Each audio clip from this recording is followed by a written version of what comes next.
my name's Rachel, and I'm here to teach you how to wrap tefillin.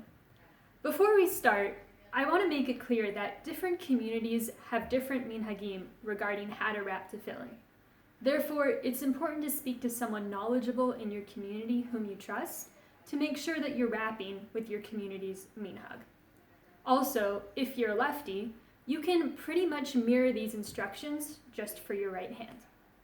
Now, the commandment for wrapping tefillin comes from a verse in the Shema, where we're told that God's words should be bound as a sign upon your hand and as remembrances between your eyes. Therefore, there are 2 tefillin boxes which contain verses from the Torah that talk about the mitzvah of tefillin. You have a shel yad, which you wrap on your arm and on your hand, and that has a small loop with 1 long strap. You also have a shel rosh, which you place on your head almost like a crown, and that has a large loop with 2 long straps. Before wrapping, you want to be sure to put your talit on, and while not obligatory, most people choose to remove things on their arms or wrists, such as bracelets or watches, that would get in the way of wrapping tefillin.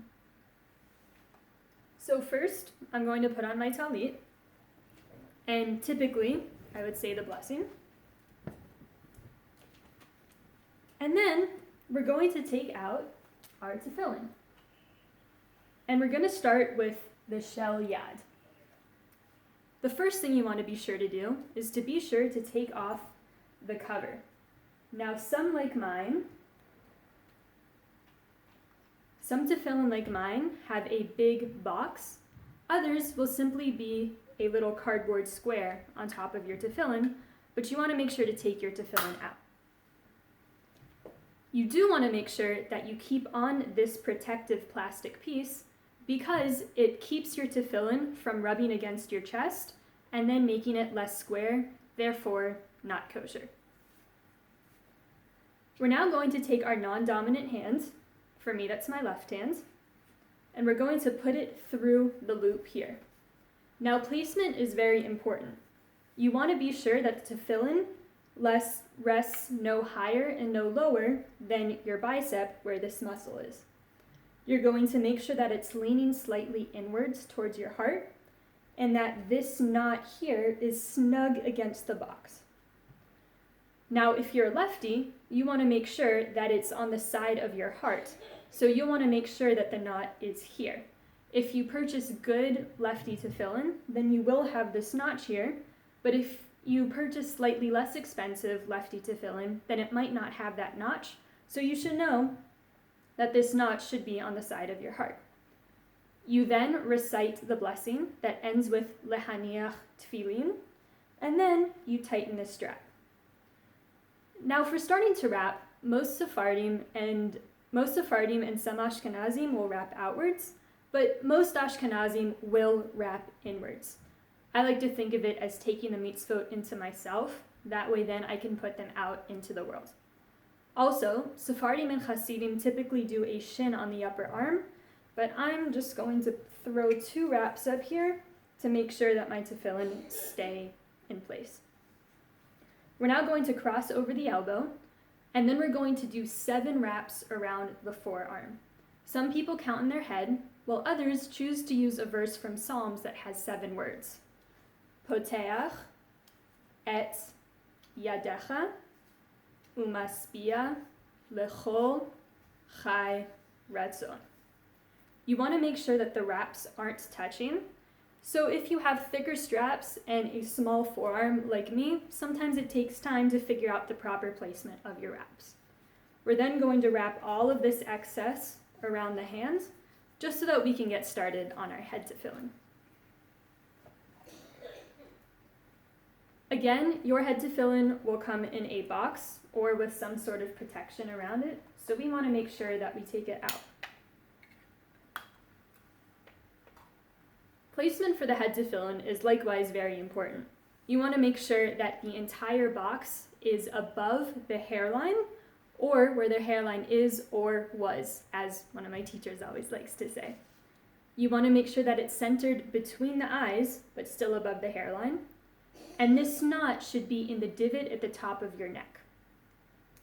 So let's put that on.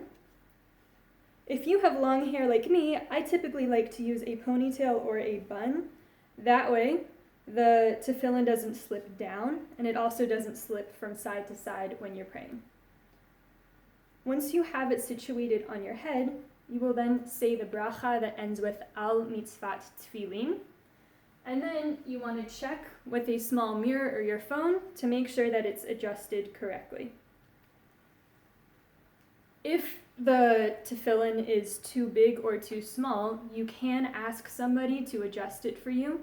You can probably also find on YouTube how to adjust the tefillin because the straps are adjustable. We're then going to bring these two straps forward. You want to make sure that the black is showing. And then you're going to say, Baruch Shem Kevod Malchuto Leolam Va'ed. We say that because some authorities aren't quite sure if you're supposed to say the second blessing over the head tefillin, so this is sort of a catch-all.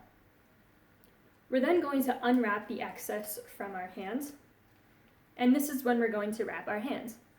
Again, there are different minhagim on how you wrap your hands, so please be sure to talk to someone knowledgeable in your community whom you trust about your community's minhag for wrapping the hand.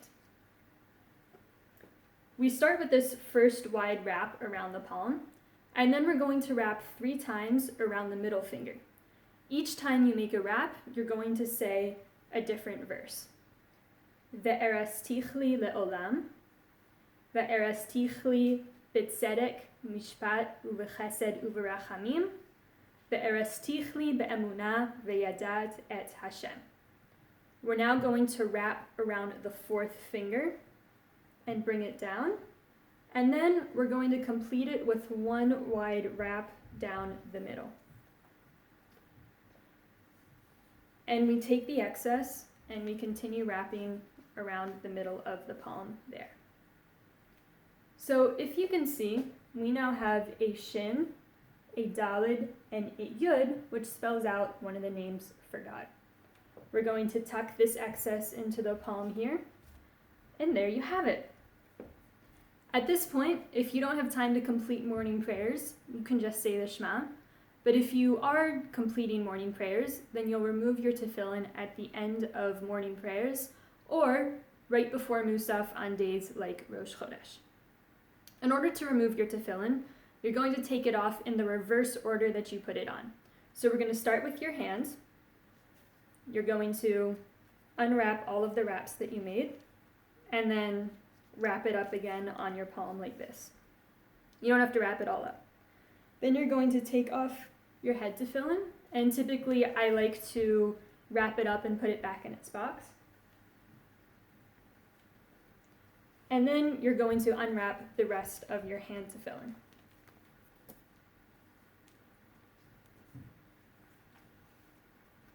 Undo the loop, and there you have it.